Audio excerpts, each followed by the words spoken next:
first light came, we hit the road and headed to Salem, Massachusetts for the annual SalemCon event to talk to a demonologist and see if he could shed any light on this whole werewolf investigation.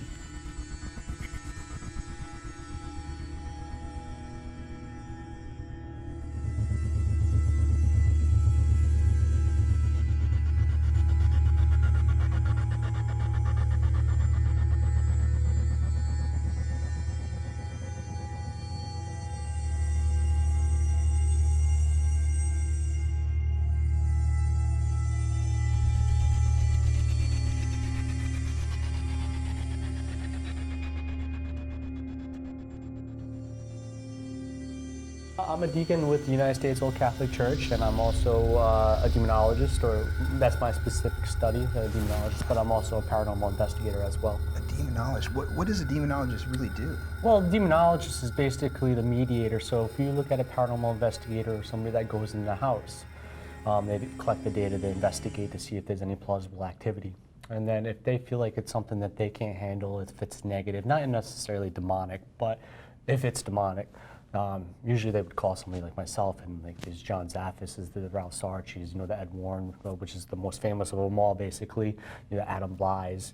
But you call somebody like myself to come in and be that mediator, check it out, see maybe if the qualifications of it to be demonic are very negative. And I would collect my data, I'd sit down, talk with the homeowners, and kind of come up with some situation, see if maybe it is evil. And if it's not, I'm also a minister, of course I'm a deacon.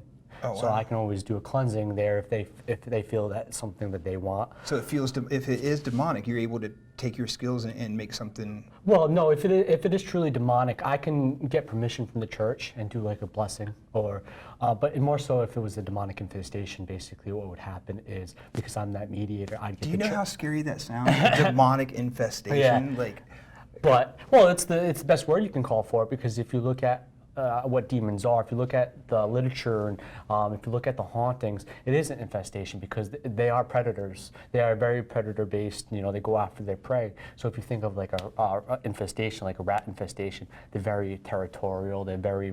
Rats can be very big predators. Right. And so it infests in that home, it takes over, starts kind of affecting everybody's livelihood.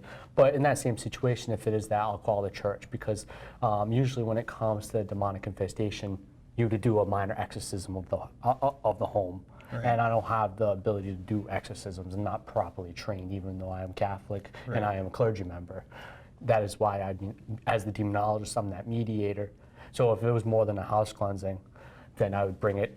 I'd have the paranormal team's data, I'd have my data, and say, yeah, they went to a primary care physician, they went to a psychological evaluation, especially if they're claiming they're possessed. It is a mandatory thing. They have to get a psych eval. Wow. So that's my process, and then I'd hand it to an exorcist or somebody more capable to handle it. But if I have to do something like a cleansing, I get permission, and they'll let me to do it and stuff like that. Yep. All right. So basically, the reason I came in here and wanted to talk to you today is we are trying to learn more about the Bridgewater Triangle and what it really is. You know what I mean? And so I guess for me, I'd like to know what you know about the Bridgewater Triangle, and then also, have you heard of any kind of weird things that's happened here in the Bridgewater Triangle that maybe you were involved in? Well, I think the one thing is, we talk about the Bridgewater Triangle, but we got to remember in this field that there's actually, throughout this country, there's a lot of places that have a triangulation of where activity happens more. My girlfriend's from Iowa. They have a triangle out there. You hear about the Bermuda Triangle, right? Where in that area of, sea, these things happen. Bridgewater Triangle, I've actually have a lot of experiences with it, Hockomock Swamp, being just interested in understanding. Of course, you have the high power lines, which I have a lot to believe to do with things. But no, the Bridgewater Triangle actually, surprisingly enough, even though I do believe it's like a folklore thing as well, I actually have dealt with a lot of cases either within that triangulation or right outside of it. And of course, you can look at a map and you can pinpoint where you've been. Now, especially now with Google Maps. Right. So it's interesting. Do I believe it's just a triangle? I really can't say. Like I said, I've done cases throughout that whole area, but I really do believe that maybe is highly more active because more people put the perception on that they live in the triangle. So maybe when people are in that triangle, they're more open to experiences? Yeah, I definitely believe that. And of course, too, if you look at Hockomock Swamp, right, and you look at the houses over there, you have these power lines. We talk about EMF, people getting sick and being delusional and stuff. Those power lines, you have ever been under those power lines? Bzzz, it's like, because how can't that affect people either? You know, I think I think there's a lot of things within that triangle that has a lot to do with maybe adding to the paranormal phenomenon that's happening there. So you think there might be some physical things that are causing, I don't know, I want to call it spiritual or paranormal? I definitely believe so. Yeah, I definitely. You know, we tend to get away from, you know, we always talk about spirits and residual and, you know, intelligent hauntings, but remember, I think we tend to forget about poltergeist and PK activity, which is very great theories about that stuff. So I think if you put perception into it and then you have a lot of these natural occurrences like the power lines affecting you, you might put enough perception into it where you might be dealing with something. It's possible, you know? It's all theory and opinion, but I've seen some crazy things with people within that area, especially those power lines. You know, I've been over in that area so many times and I've gotten sick. I felt like I was hearing things under those power lines. You can't say it was paranormal because you got to cancel out the natural occurrences. Those power lines, that gives off high EMF. They go right through the swamp. It's crazy, yeah. I don't know. It's definitely a crazy spot.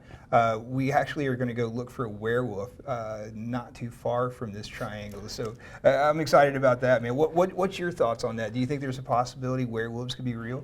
Hey, I think that's, if you look at folklore and myth, right? That comes from a truth. It comes from a truth at one point in time, even though it's been passed down and interpreted differently. I know, of course, we were talking earlier about Ed Warren, and one of their cases was of a werewolf, and the person, you know, would have disfigurements and stuff like that. Do I necessarily believe they exist? I guess it would be cool, but I don't think so. I think maybe we look at, like we talk about, like I know it's getting a little bit off of it, but you know, vampires, right?